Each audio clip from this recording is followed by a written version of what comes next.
Spotlight में आपका स्वागत है। मैं हूं आपकी host Amita. Join us weekly as we talk to interesting guests who bring their stories.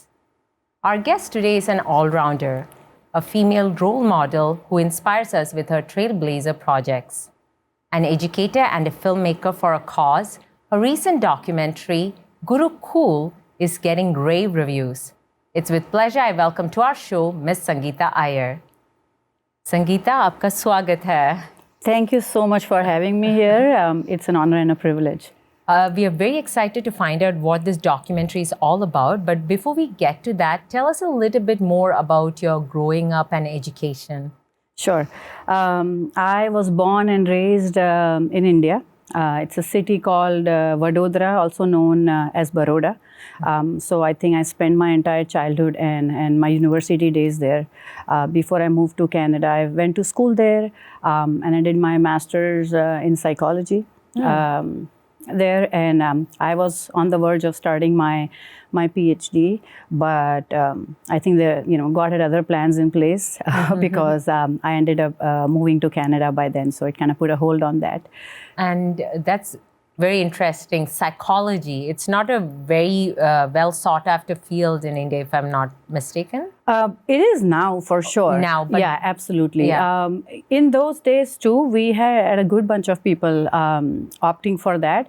But especially for me, it was different because both my parents being teachers and my dad being the dean of the science faculty, I think the expectations were that I might end up becoming a doctor or an engineer or take a science field. So, but I chose humanities because I felt very passionate about social sciences. So, and I was also a hockey player. So nice. Yeah. So that's great. So you kind of surrounded yourself with whatever you liked, and then eventually you found like psychology was the route you wanted to take. Yeah, I just human behavior. It really, I just was very curious about it, and I just felt like I didn't know really at that time what I would do with it. But I did always want to do a PhD. Okay. So, and when you do a PhD, that's committing a lot of years and time of your life. So I wanted to do it in a subject that I feel interested in and passionate about. Okay. I hope you're not reading me today with your psychology background. No, not at all. So this is interesting. So you, like you said, God had plans for you and you came to Canada क्योंकि आपकी शादी हो गई. And then, yeah. And Canada आकर कैसे settle हो गया within the field you wanted to pursue? It was, I came with no plans. The first thing I thought was I couldn't do my PhD there, so maybe I'll do it here. And so my husband had researched a few universities for me and sent me the information in advance because he had moved here before me. But by then I was expecting my first child. So then I had to put my PhD on hold again, and I stayed home with my son because I didn't have any family here. We were on our own. There was no support system. And so I wanted to give him the time that he needed. And I waited for him to get into full day school till I started to kind of embark on my career. Nice. And, as most of us, I think that first break is always very challenging.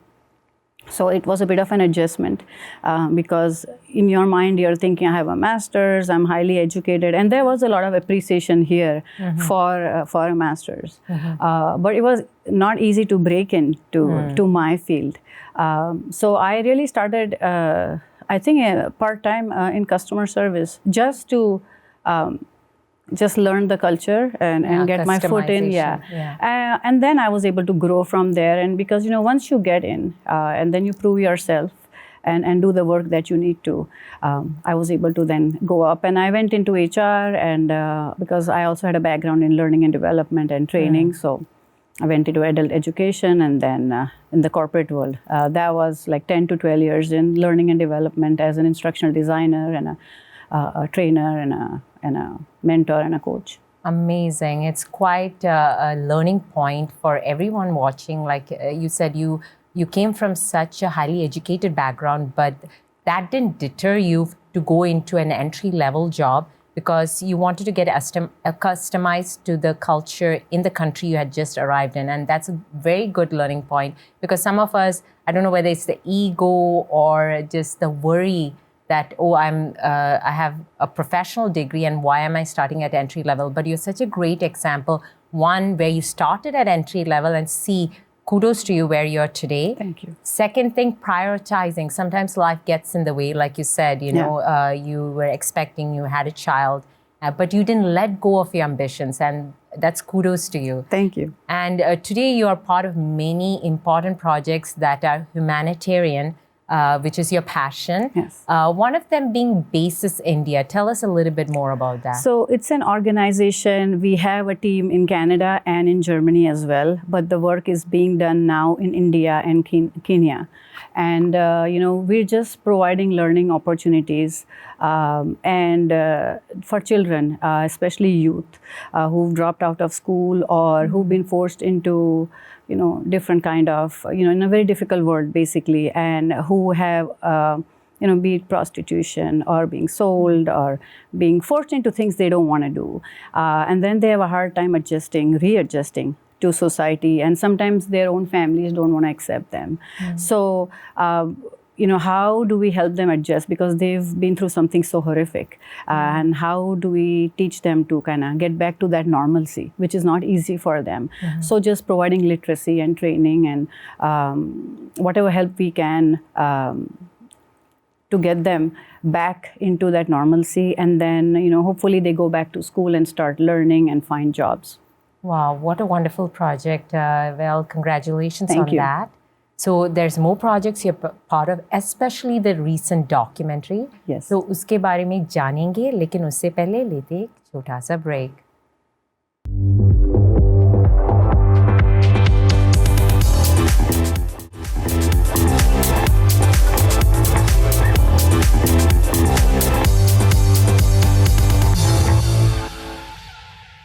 Spotlight में फिर से आपका स्वागत है. We are talking to Miss Sangita Iyer. So you are a humanitarian, an educator and a filmmaker for a cause, as we heard. So now tell us about your recent documentary, Guru Cool. First of all, such a cool title. Tell us what inspired this.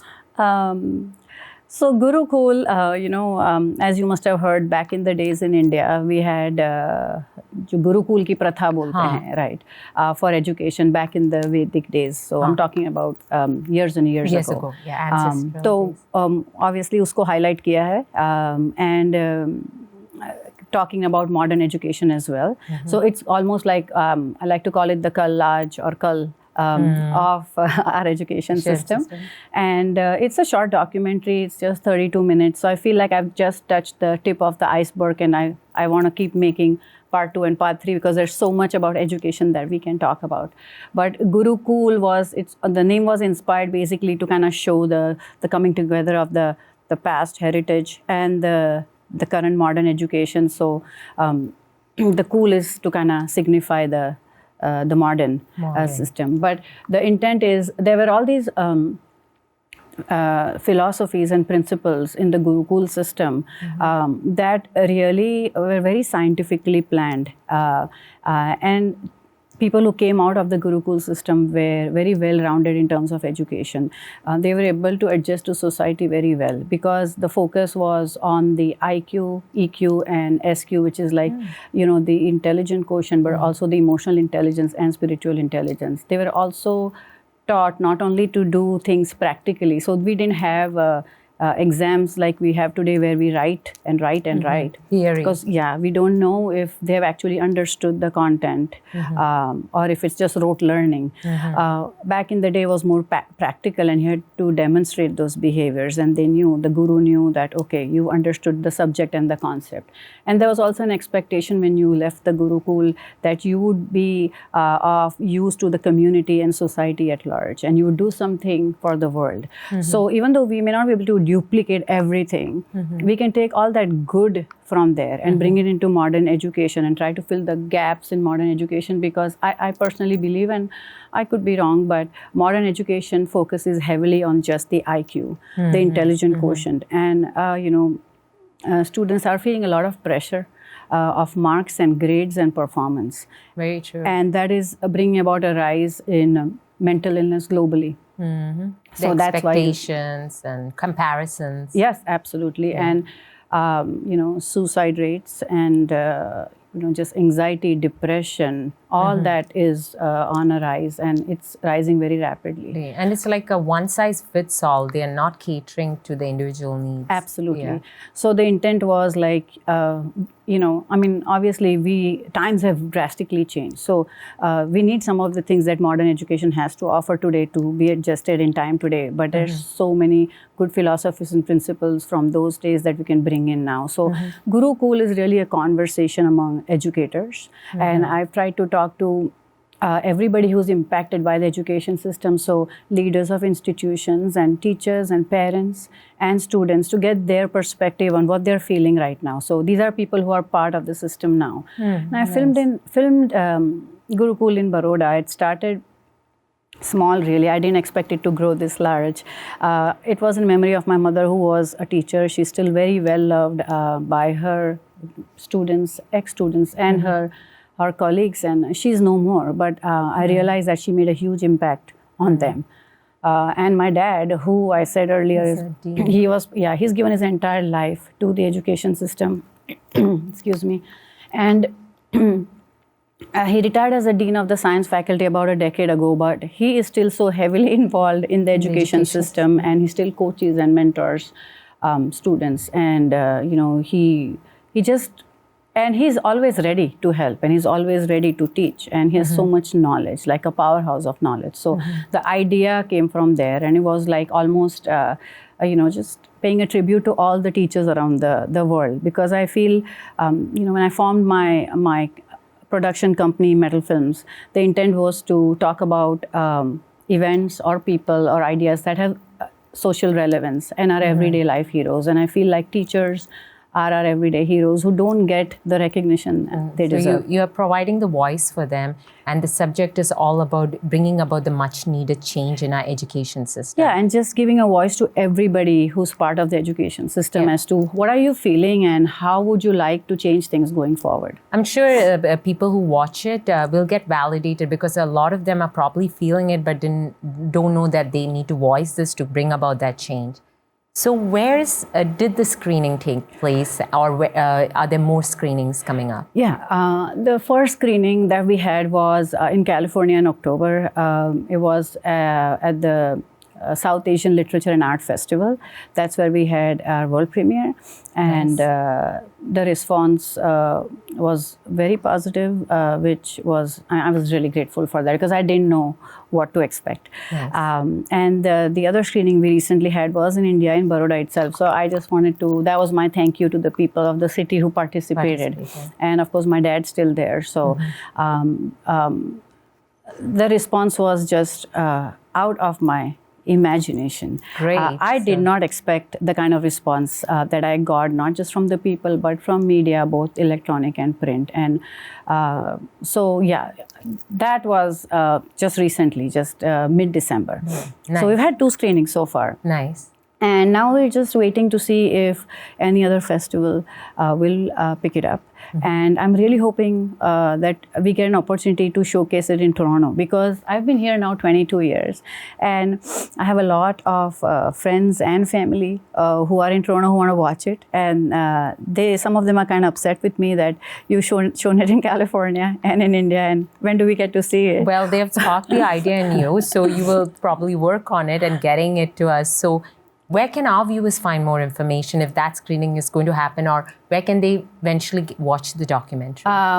So hopefully it gets screened in Toronto soon, or in any other festival globally, and that'll be on our website. But even to watch the trailer and a little bit behind the scene pictures of Gurukul, you can go to metalfilms.ca. That's METTLE films.ca. Okay, great. So we want to find out a little bit more about Gurukul, especially if there were any challenges along the way when you were making it. But उससे पहले लेते एक छोटा सा break.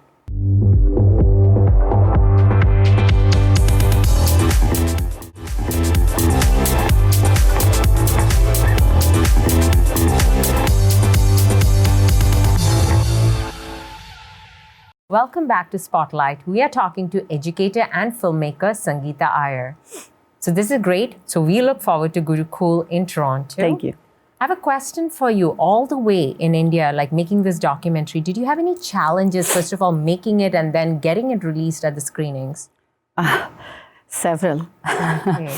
Several, because see, I'm a first-time filmmaker. So right there, I have like a huge learning curve, and not anticipating, certain things in advance because you don't have the experience.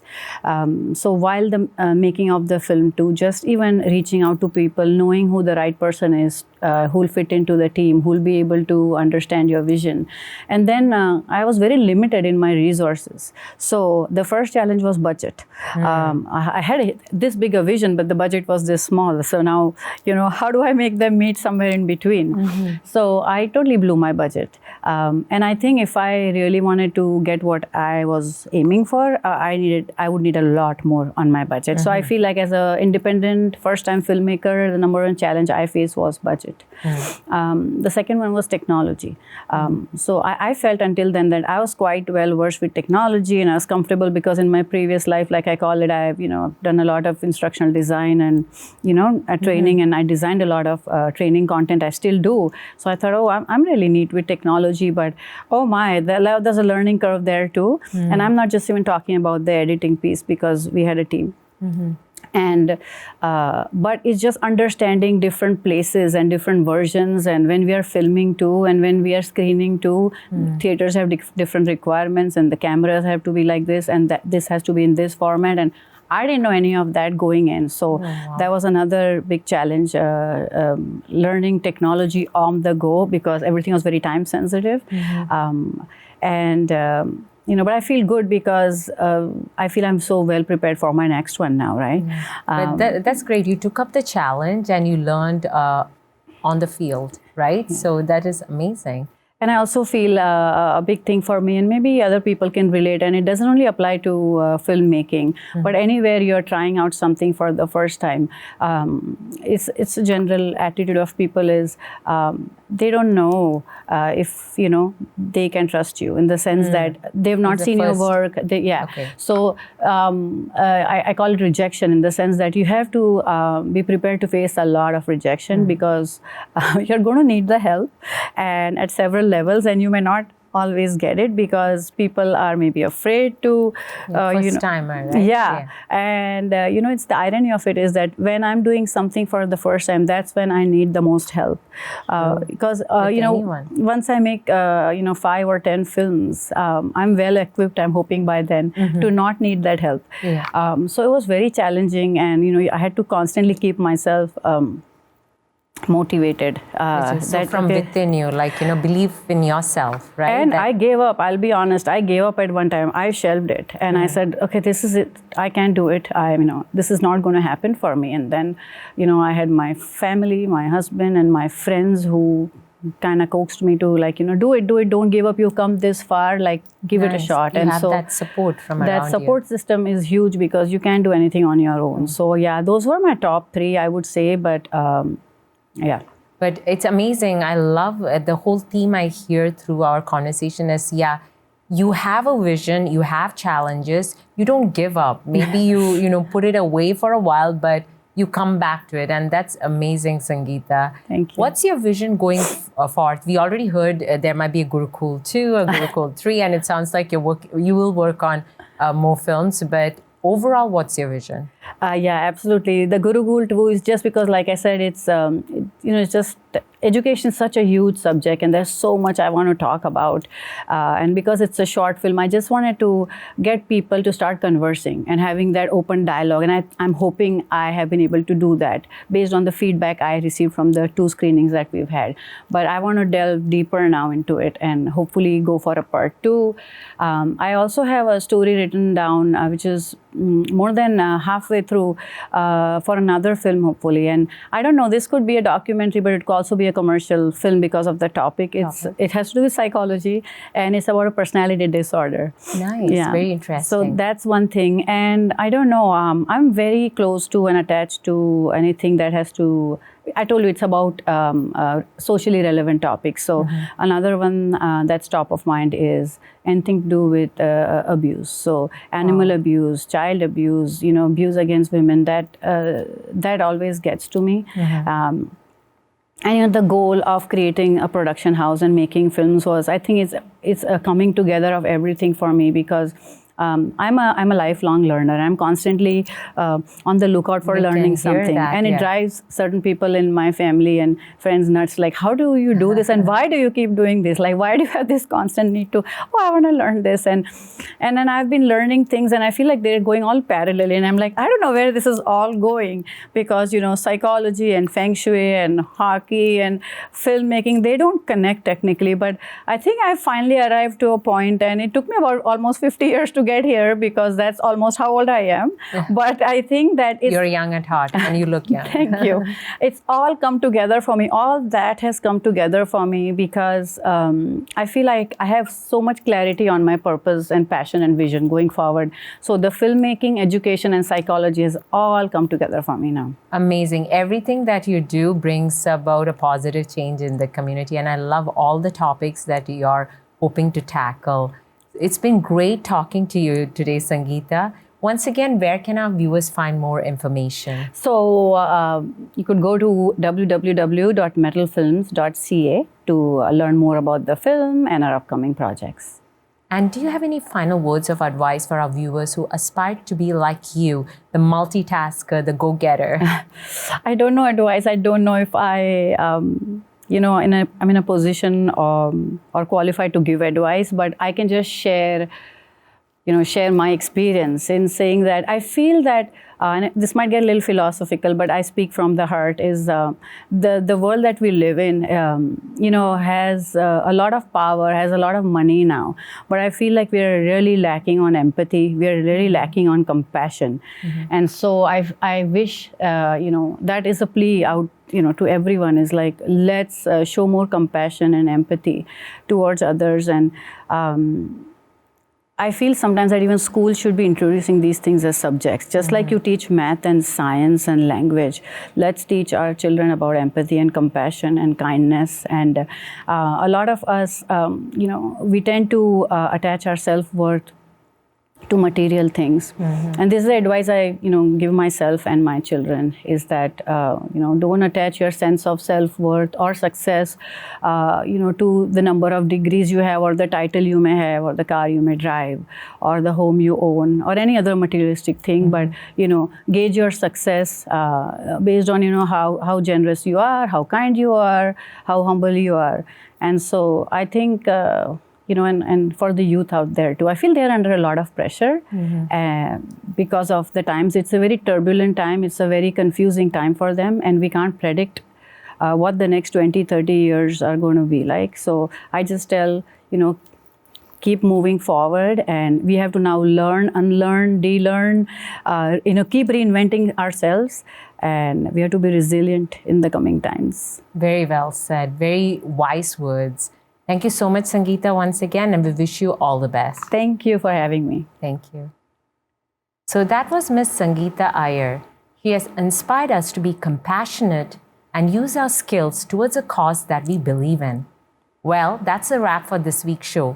Thank you for watching us. Continue to follow us on Facebook and Twitter, and write to us at spotlight@ethnicchannels.com. Until next week, this is Amitha signing off, encouraging you to work towards your goals.